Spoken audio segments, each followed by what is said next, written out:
voy a decir algo y ojalá nunca te pase.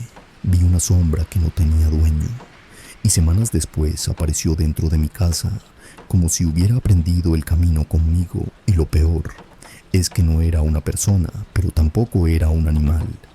Era una presencia. Esto pasó hace unos 4 años. Vivía en un pueblo no muy grande en Jalisco, a un par de horas de Guadalajara. En ese entonces me dedicaba a la topografía, trabajaba por mi cuenta, así que me movía mucho por la zona midiendo terrenos para inmobiliarias o para pleitos de tierras, que son bastante comunes por acá. Si no conoces el trabajo, te lo explico rápido. A veces te toca medir en lugares normales, cerca de caminos, con casas, con gente, y otras veces te toca meterte donde no hay nada, nada de señal, nada de vecinos, nada de ruido humano. Y aunque suene exagerado, hay lugares donde uno siente que el mundo se queda atrás y solo queda el campo, el sol, el polvo y tu propia respiración. Uno de esos trabajos me llevó a un rancho que la gente del rumbo conocía como La Anegada, pero lo raro es que en ningún mapa salía con ese nombre. Estaba como a 20 o 30 kilómetros al norte del pueblo, en una zona de cerros bajos y vegetación seca. El cliente era una empresa de Guadalajara que había comprado un polígono grande de tierra y quería verificar los linderos exactos. Dentro de ese polígono, justo en el centro, quedaba un rancho abandonado y me dijeron algo que en su momento no me importó, pero luego no se me pudo olvidar. Úsalo como punto de referencia. Nadie vive ahí desde hace décadas. Yo, la verdad, solo pensé en terminar rápido. Mientras menos tiempo te quedas en terreno ajeno, mejor.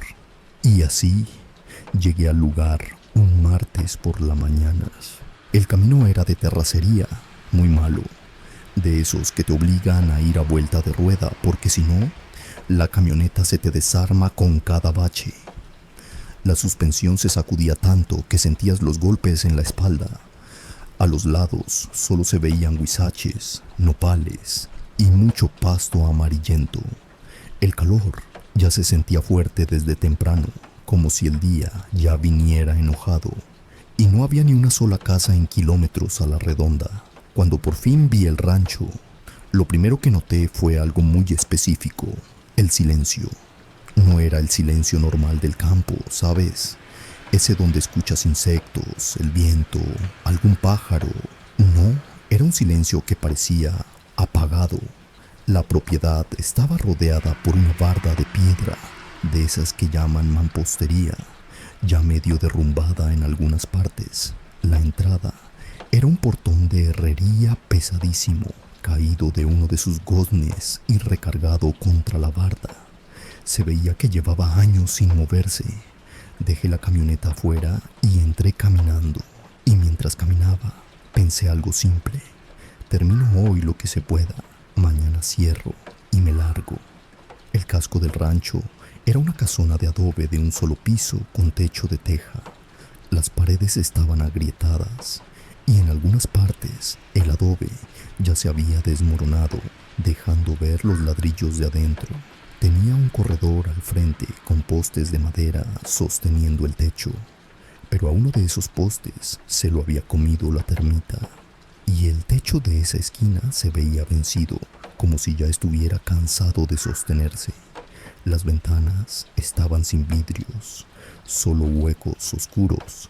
La puerta principal de madera gruesa estaba cerrada, pero no con llave. Estaba trabada con algo desde adentro. Eso me dio una sensación rara, porque una cosa es un rancho abandonado y otra cosa es una puerta cerrada por dentro. Pero no le di demasiada importancia. Le di la vuelta a la casa. El terreno era grande. Había un patio central enorme, lleno de maleza que me llegaba casi a la cintura. Se notaba que alguna vez hubo un jardín cuidado, porque en medio del pastizal seco se alcanzaban a ver restos de una fuente de cantera toda cubierta de moho. Como a unos 50 metros estaba el establo. Era una construcción larga, más baja, también de adobe, pero con techo de lámina en lugar de teja. Una parte del techo se había volado y las láminas oxidadas estaban tiradas en el suelo. Las puertas de los pesebres estaban abiertas, algunas colgando de una sola bisagra. Adentro olía a polvo y paja vieja, un olor seco. El suelo era de tierra apisonada, irregular, y arriba, las vigas que sostenían el techo estaban llenas de telarañas muy gruesas, cubiertas de polvo, como algodón sucio. No había animales, ni rastros de ellos, ni siquiera murciélagos, y eso sí se me hizo raro. En el pueblo, la gente decía que ese rancho lo habían usado contrabandistas hace mucho tiempo, no de los de ahora, sino de los de antes, de los que pasaban tequila, o quizá algo peor. Un viejo en una tienda me dijo incluso opio, como si estuviera contando algo prohibido. Decían que era un punto ciego perfecto, lejos de cualquier autoridad, y yo pensé, claro, por eso está tan lejos de todo. El primer día fue tranquilo, saqué el teodolito, el GPS, mis estacas, mis referencias, tomé medidas, hice cálculos. El sol pegaba duro. Para el mediodía, el calor era insoportable, así que me sentaba a comer a la sombra de un mezquite grande cerca de la barda, desde donde veía toda la propiedad. A eso de las 4 de la tarde, mientras guardaba el equipo, me pareció oír algo. Fue un ruido muy leve, como de algo arrastrándose, y venía del interior de la casa grande. Me quedé quieto escuchando. Pensé, un tlacuache, una rata, cualquier cosa. Esperé un par de minutos y no se volvió a oír nada. No le di importancia y me fui. Al día siguiente llegué más temprano, como a las 7. El aire todavía estaba fresco. Empecé a trabajar en el lindero oeste, el que estaba más alejado de la casa. Todo normal. Pero a media mañana, cuando me acerqué al casco para tomar una referencia, noté algo. La puerta principal de la casona, la que el día anterior estaba trabada, ahora estaba entreabierta. Una rendija de unos 10 centímetros. Me acerqué con cuidado. Miré hacia adentro, pero solo se veía oscuridad. No quise entrar. No era mi trabajo. Y además, ¿para qué? Me quedé pensando si alguien habría venido por la noche. Pero no había huellas de llantas de ningún vehículo. Mis huellas y las de la camioneta eran las únicas en el camino de terracería. Y tampoco había huellas recientes cerca de la puerta. Solo tierra seca y agrietada. Me pareció extraño, pero seguí con lo mío. A lo mejor el viento, pensé, aunque esa puerta era de madera maciza y se veía muy pesada, y el viento no suele abrir lo que está trabado por dentro. Esa tarde, el cielo empezó a nublarse. Se veía que iba a llover. Apuré el trabajo para poder irme antes de que el camino se pusiera peor. Y mientras recogía mis cosas, volví a mirar hacia la casa. Y entonces lo vi. En una de las ventanas altas, justo sobre la puerta principal, una luz se encendió y se apagó. Fue un instante. Un parpadeo de luz amarillenta, como la de una vela o un quinqué. Duró menos de un segundo. Me quedé mirando fijamente, esperando que volviera a pasar, y no pasó nada. La ventana siguió siendo un hueco negro en la pared de adobe. Pensé, reflejo del sol, pero el cielo estaba completamente cubierto de nubes grises. No había sol que pudiera reflejarse. Esa noche, en el cuarto del hotel, le di vueltas al asunto. No tenía una explicación lógica, y yo soy de los que siempre buscan lo lógico primero, pero esa luz no cuadraba con nada. El tercer día fue jueves. Cuando llegué, el ambiente estaba pesado y húmedo por la lluvia de la noche anterior. El suelo estaba lodoso. Bajé el equipo y me dirigí al establo porque tenía que tomar unas medidas desde ahí. Apenas entré, me llegó un olor diferente. Ya no era solo polvo y paja seca. Era un olor a cera quemada, como de veladora recién apagada. El olor era clarísimo, inconfundible. Recorrí el establo con la mirada, vacío, polvoriento, igual que siempre. No había ningún cabo de vela en el suelo, ni manchas de cera, nada, pero el olor estaba ahí. Empecé a trabajar tratando de ignorarlo, pero me costaba concentrarme. Me sentía observado y era una sensación absurda porque estaba completamente solo. Me giraba de repente, esperando ver a alguien, pero nunca había nada, solo paredes de adobe y huecos oscuros. Y fue entonces cuando empecé a oír las voces. No eran voces claras, eran murmullos muy bajos, como si varias personas estuvieran rezando al mismo tiempo. El sonido parecía venir de todas partes y de ninguna. Salí del establo y miré alrededor. Nada. El sonido se detuvo, volví a entrar y al poco rato empezó de nuevo. Era un murmullo constante, monótono. No entendía palabras, solo el ritmo, como un rosario. Me pegué a una de las paredes de adobe, tratando de identificar de dónde venía, y te juro que parecía venir de la pared misma. Estuve así unos 10 minutos escuchando, y luego el sonido se fue desvaneciendo poco a poco, hasta que volvió el silencio. Terminé las medidas lo más rápido que pude y me salí. El resto del día intenté mantenerme lo más lejos posible de las construcciones. Trabajé en el lindero norte, a casi 1 kilómetro de la casa. Desde ahí podía ver el casco del rancho a lo lejos, y fue a media tarde cuando vi las siluetas. El sol había salido otra vez y pegaba de lleno en la fachada de la casona. Yo estaba mirando a través del teodolito, ajustando un punto, cuando pasé la lente por encima de la casa. Dentro de los huecos de las ventanas vi movimiento, sombras, siluetas de personas moviéndose de un lado a otro. No se veían detalles, solo formas oscuras recortadas contra la penumbra del interior. Parecían caminar lentamente. Conté 3, quizás 4 siluetas distintas. Aparté el ojo del teodolito y miré la casa a simple vista. No se veía nada, solo huecos negros. Volví a mirar por la lente y ahí estaban otra vez, moviéndose. Dejé el equipo donde estaba y caminé hacia la casa. Sentía una curiosidad que era más fuerte que la prudencia. Me detuve a unos 30 metros de la entrada principal. La puerta seguía entreabierta.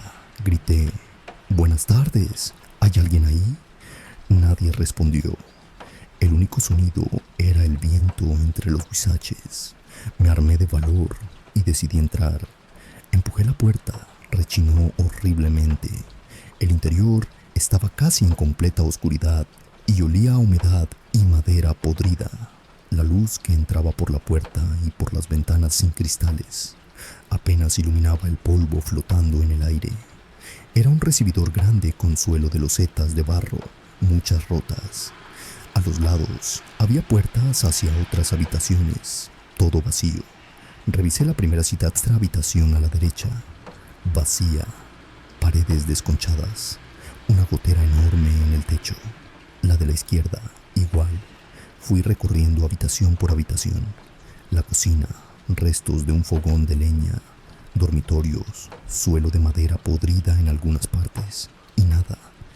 No había muebles, no había basura, no había latas, no había colillas, ni una sola huella en el polvo, aparte de las mías.